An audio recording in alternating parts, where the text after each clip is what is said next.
দেখুন এই লোকটা গাছ তুলতেছে, কফির ক্ষেতের আলি গাছ তুলতেছে আর জিগির করতেছে। দেখুন গাছ তুলতে এখন আবার কি করে দেখুন, দেখুন গাছ তুলতে তুলতে কিভাবে আবার কফি কাটতেছে। দেখছেন কাম কাজটা দেখেন, হুজুর মানুষ টুপি মাথাতে আল্লাহ আল্লাহ জিগির করে কি কামটা করতেছে দেখেন।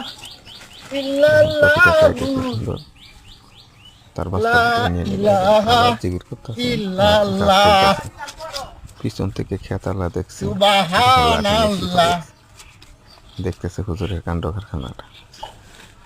আবার গাছ তুলতেছেন দেখেন, আর একটা কফি মনে হয় নিতে, এই দেখেন হায় রে শালার কি অবস্থা দেখেন, আবার জিকির করে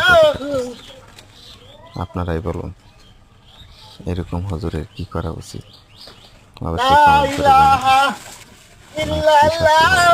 মাথায় দিয়ে আল্লাহ জিকির করে মানুষের ক্ষতি করে, সবাই ভালো থাকে।